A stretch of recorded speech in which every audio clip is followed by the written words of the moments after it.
Marriage math is simple, but it doesn't make sense. Because in a marriage, 1 + 1 = 1. And it's honestly a miracle from God that this is even possible. And that's what we're going to be talking about today. Hey, welcome to the Greater Marriage Podcast. Thanks for tuning in with us again. This is just a space where we come together as imperfect people seeking a greater marriage. And so thanks for being here with us today. Okay, let's dive in and talk a little bit more about this marriage math. Yeah, so obviously the Word of God lays out in Genesis 2 the picture of what a marriage is supposed to look like. And he says, he sees Adam being alone, and that's the first time he says that something isn't good. So he puts him to sleep, takes a rib from him, and then presents Eve in this wedding ceremony-like moment, right? And Adam is overjoyed, and he says, "At last, bone of my bone and flesh of my flesh, like this one is like me." That's exactly what you said to me at our wedding night. Word for word. Bone of my bone and flesh of my flesh. And how biblical. And man of God. What a man of God. What a mog.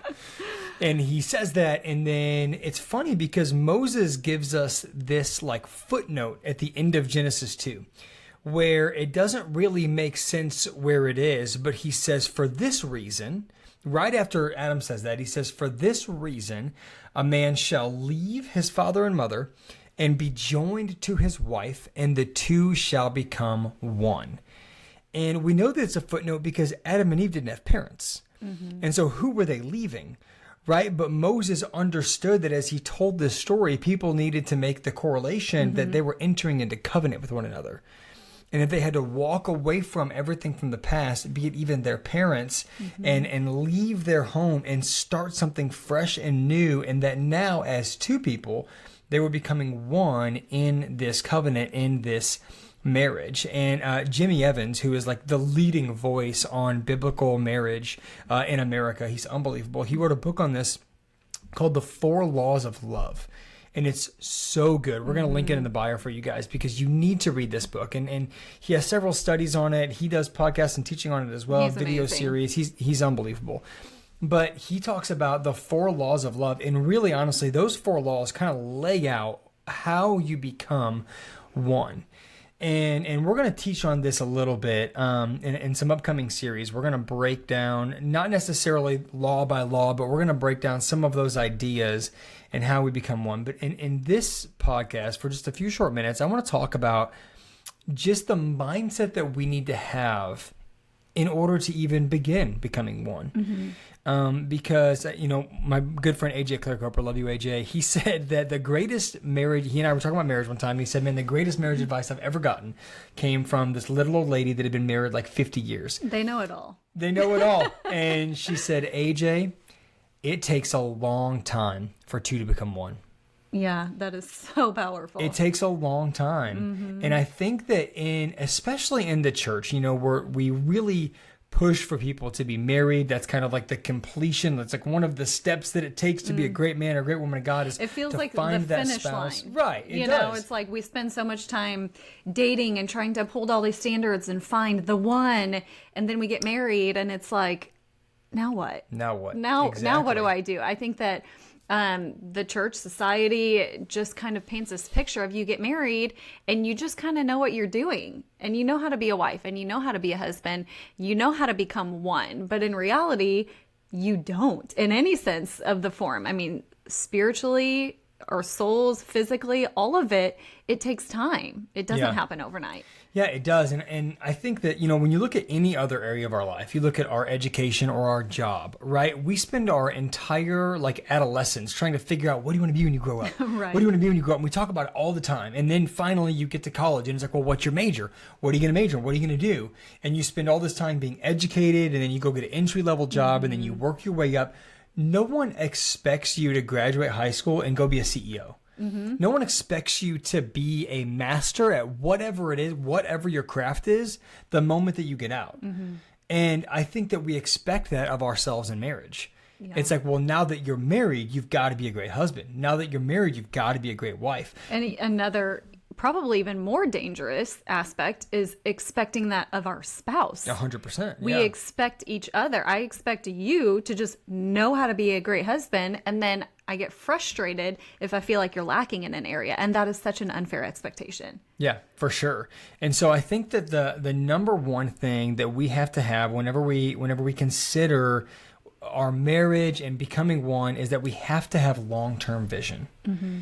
We've got to be able to look and say, you know what, this is going to take a long time and I am in. Mm-hmm. I have bought in. We are in covenant. I am in for life and we're going to figure this out together. Mm-hmm. I think that one thing we figured out really early on, or I guess didn't figure out really early on, one thing that we learned in the process of being married is how to have that long-term vision and how to communicate that. Mm-hmm. Because when you would bring something to me like, hey, this rubbed me the wrong way, or I didn't love how we handled this, or I don't love, whatever this aspect, whatever it is, whenever you bring something up, immediately I want to get defensive, right? And you want to just defend yourself, like, well, that's just how I am and whatever, but marriage takes... Me get defensive? No, I'm talking about myself here. Thank you very much. But people in general, the general populace wants to get defensive. Not you, babe, ever. But we want to get defensive. And I think that over time, we learn to have a long-term vision and learn to communicate that, where I would say, hey, I'm really bad at this. You're right. And I would own that thing. It's like, hey, I'm taking ownership. You're right. I am really terrible at this thing. Mm-hmm. But if you'll give me a month, I'll be much better at it. And if you'll give me 6 months, I'll be great at it. And if you give me a year, maybe we'll never have to have this conversation again.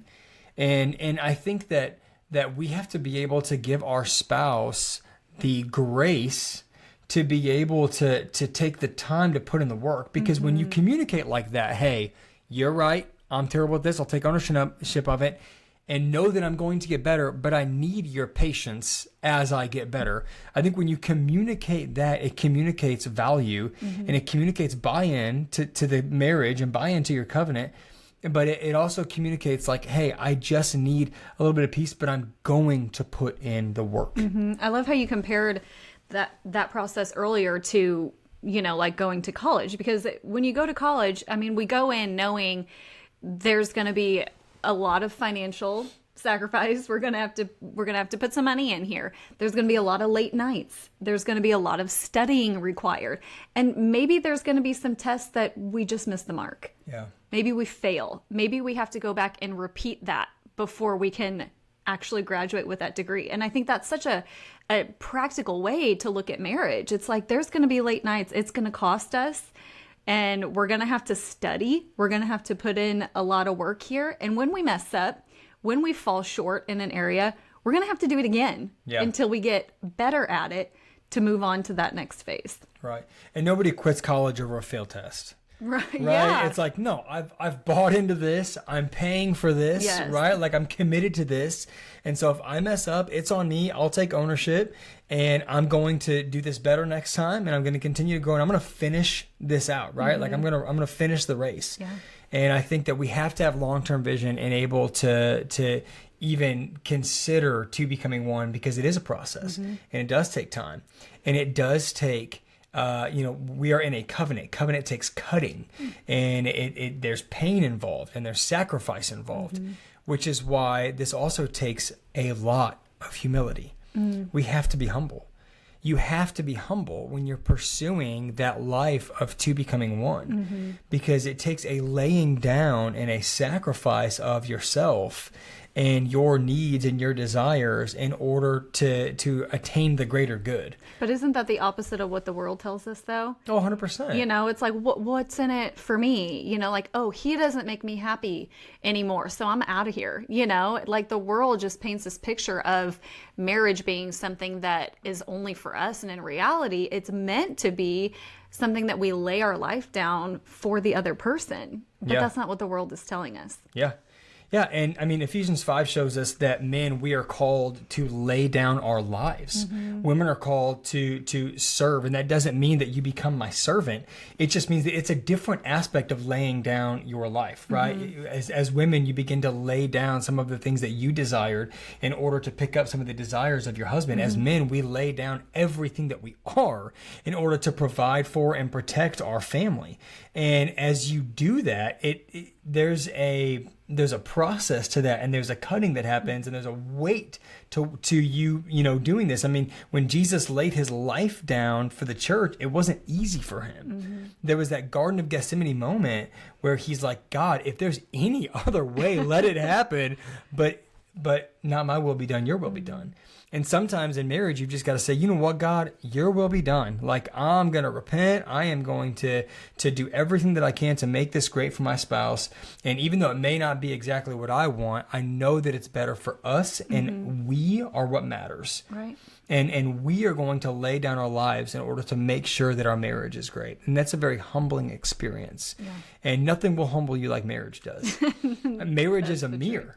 Marriage will show you everything about yourself that you hate, everything about yourself that doesn't line up, right? It exposes things you didn't even realize were there. Yeah, 100%. I mean, how many things have come up, since we've gotten married, and it's like, whoa, I didn't even realize that maybe that was a stronghold in my life, or I didn't even realize that was something that I dealt with. But that's part of that, the word talks about iron sharpening iron. Yep. And every time I read that verse, I can't help but think about marriage. Oh, yeah. And marriage is such a picture of that, because it is designed for you to help me become a better version of myself, for me to help you become a better version of yourself, and greater than that, for us to reflect Christ. But that process is uncomfortable sometimes. It's painful sometimes. But I mean, I'll do it any day to be on the other side. It's so worth it. Yeah. It's so worth it. If money shows you what's in your heart, if money shows you where your heart is, marriage shows you where your pride is. Oh, that is so good. Like, it will show you exactly what areas you're keeping to yourself, exactly what areas you refuse to give up. It'll show every bit of darkness, every secret, everything that you never dealt with in the past, every relationship you never dealt with, every hurt and pain that you never dealt with, every childhood scar you never dealt with. Marriage will reveal all of those things. And we've got to be able to allow those things to come into the light and humble ourselves and say, hey, listen, I am imperfect, and I'm going to do my very best to be the absolute best version of myself that I can be, the absolute best husband that I can be, and the absolute best father that I can be. But it's going to take time. And however, I'm committed to the process. I'm committed to doing this with you, and we're going to figure it out. And that takes true humility. It does. It does. Number 3 is that we have to realize that we're not losing who we are as two become one, right? We don't lose our sense of individuality.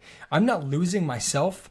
I'm gaining a spouse. And that is a blessing. Like, it is a blessing to realize, like, wait, I'm not losing who I am. I'm simply gaining something, right? The word, when God looked at Adam, he didn't say, oh, Adam is broken, or Adam is lost, or Adam is not enough, or Adam is incomplete. What did he say? He said, Adam needs help. That's it. This dude is alone, and he can't do it alone. Nothing I've created is going to help him like a wife is going to help him. And so he said, Adam just simply needs help. Adam was not broken. He was not incomplete. You are not broken or incomplete without a spouse. And you got to realize that, no, I can still be an individual. God still has a calling on my life. I can still do something great for God.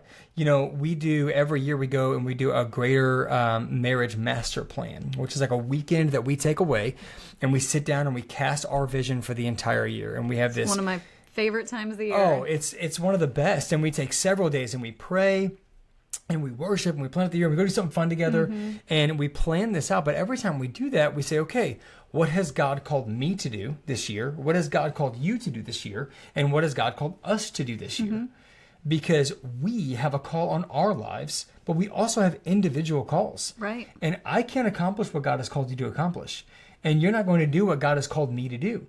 But he's put a specific plan and a call on our lives to do something together. And I think that if we lose our individual identity, we lose an aspect of what God has put us on the earth to do. God has put me on the earth to do something unique. God has put you on the earth to do something unique. And we bring something unique to our marriage. We bring something unique to our children and the way that we parent. We bring something unique to this ministry that God has called us to.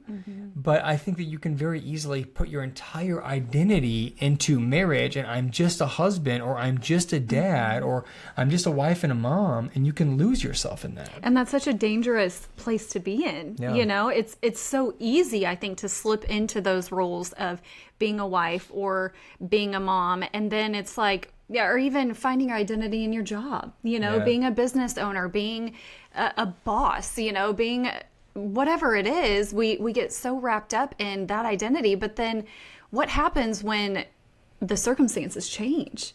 What happens when your identity is solely in being a mom, and then your kids grow up and they leave and cleave, as they should. And then all of a sudden I'm left like, what do I do now? What if my whole identity is wrapped up in my job and then the business folds? Then what? What if my identity is so wrapped up in being a wife? I was married before I was married to Dustyn and tragically lost my husband. Had my entire identity solely been wrapped up in being his wife, I would have been completely wiped out, which is what the enemy wanted to do. But because my identity was rooted and grounded first in being a daughter of the King, I was able to fall onto that and know that even though my circumstances look completely different than I ever dreamt they could have, God is still good and he still has a plan for me because I am his daughter. My identity is not wrapped up only in being a wife. My identity is wrapped up in being his daughter and fulfilling the call of God that he has on my life. Yeah. Man, I cannot wait for you to share your story of God's redemption in your life. It's been pretty incredible. And what God has done. I'm honored to be your husband. I'm honored to be just even a small part of that story. And I'm excited to share that with our listeners and with our greater family. I can't wait for you guys to hear that story because it really is unbelievable. Yeah. Not only should you not lose your identity in a marriage, you also need to realize that this process of two becoming one is harder than you think. And it is better than you could ever imagine. Yeah. It's harder than you think, but it's better than you think. Mm-hmm. Marriage is so much greater than anything I ever could have imagined. Mm-hmm. And it is so much harder than anything I ever could have imagined. You don't know what you're signing up for when you get married. You just don't. You don't understand, like, especially if you've never had a roommate, right? Like, I did. Thank God I moved to college and had roommates, but I went from my parents' basement to us having a house together. I mean, it was like, it's like they did everything for me. It was great. I went from college back to the basement. And then you just, expected that of me too. I don't know that I expected it. But I was shocked when it didn't happen. I'll tell you that much. And it took some figuring out, but this process, man, it takes time to figure out, and you have to realize that it's worth it. Mm-hmm. Man, your marriage is worth it. Your spouse is worth it. Mm-hmm. And it's worth it to put in the work. It's worth it to have that long-term vision to say, you know what, I am in, we're going to do this together. I think that sometimes we not only don't give ourselves grace, but we don't, I think together as a couple, when we miss it, it's not always your fault or my fault. Mm-hmm. Sometimes as a couple, we just miss the mark on something. Mm-hmm. And it's like, man, why are we so terrible at that? Like, why are we so bad with money? Why are we so bad with, why can't we ever plan to go on a date night? Like, why are we so bad with spending time with one another? Why do we get so lost in our phones? Why do we, get so caught up with the kids that we never spend time with one another? Like, we figure out that it's not you and it's not me, it's us. Mm-hmm. And we're terrible at something. And we have to be able to say, hey, you know what? Let's fix this. Mm-hmm. And let's give ourselves the grace to be able to spend the next few months or the next few years fixing this thing. Mm-hmm.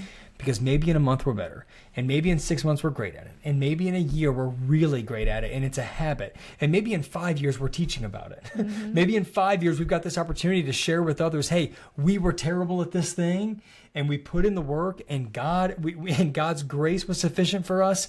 And man, he led us and guided us and put the right people around us to encourage us. Mm-hmm. And he allowed us to grow. And here we are, so much better today than we were 5 years ago or 10 years ago because we made that decision. Yeah. And if you can make that decision today, man, it's worth it. It is worth it to have long-term vision. It's worth it to be humble. It's worth it to realize, hey, you know what? I can still grow as an individual and still become a better spouse and become a better parent and become a better man of God, woman of God, whatever that is. I can still work on me and work on us. As I get better, we get better, right? As I get better at this, we get better at this. And I trust that you're putting in the same work.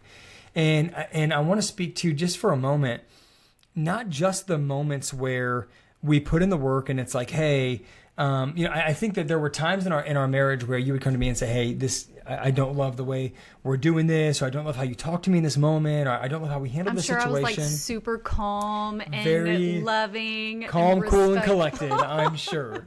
And we have these hard conversations, these passionate conversations. And I would say, hey, I'm going to get better at this. Mm-hmm. And I think that me communicating that took the stress off of you to feel the need to communicate it, if that makes sense. Mm-hmm. And so there wasn't a nagging happening where it was like, babe, we did it again. Because I would come to you and say, hey, I did it again. My bad. Like I did the thing we talked about. And I think if you can take ownership of that thing, it is going to be so helpful for you to look at it and say, hey, I am committed to this process. I am committed to making this better. But in the process, I know that I'm going to mess up, and I'm going to take ownership of it when I do. Well, and I'll just say it allows your spouse to so much more easily show grace. Yeah. In those moments. It's like, if I see you working hard on something, sure, it's not going to be perfect overnight, but if I see you putting in the work, it's so much easier for me to be patient. It's so much easier for me to not let my flesh want to go to that moment of nagging and bringing it up over and over. And so as, we continue to just work on something that maybe has been a major issue, naturally, the byproduct of that is that some of the roughness, the arguing and stuff just naturally kind of falls off. Yeah. And not only that, I think that we need to learn to communicate when we see the work happening. Mm-hmm. It's not just that you weren't saying, you weren't calling me out anymore, but you would actually compliment when I did something right. You were like, hey, you're doing it. Like, I see the work you're putting in, and I appreciate how much work you're putting in. Mm-hmm. I mean, communicate to your spouse the things that you love about them. Communicate the areas that you see them growing. Mm-hmm. And if you're having a hard time finding something to communicate, pray and begin to write things down. Pray for your spouse. Write things down that it's like, okay, I see this thing and I'm going to call that thing out. I love this about them and I'm going to tell them that I love this about them. Take the time to invest into your spouse, not just to call out the things that aren't working, but to point out the things that are and to say, hey, you're really great at this. A lot of times when we're leading couples, if there is an area that we need to correct, we use the plus minus plus method, right? We sandwich it where it's like, hey, you guys are doing so great in this area and you're terrible in this area. And if you improve, it's going to be so much better for you and you're going to love it. And so it's like we do that with one another where it's like, hey, babe, you're crushing it here. I'd still love for this to be better, but I love you and I'm here for you and we're going to do this together and we're going to see it through. And it's so much easier also to hear that constructive criticism if your tank is already full. Yeah. If I've been hearing that I'm great in certain areas, then when that course correction comes or that exposure of an area that needs some attention, it's a lot easier to hear because my tank is already full, right? Yeah. Does that make sense? Yeah, no, for sure. That makes perfect sense. Okay, so how do we get greater today? How do our marriages get greater today? We always want to leave you guys with something to say, okay, how do we apply this right now? Number one, create long-term vision in your marriage. Look at your spouse and say, listen, this isn't perfect, but man, it's going to be way better. And we're going to continue to work toward it.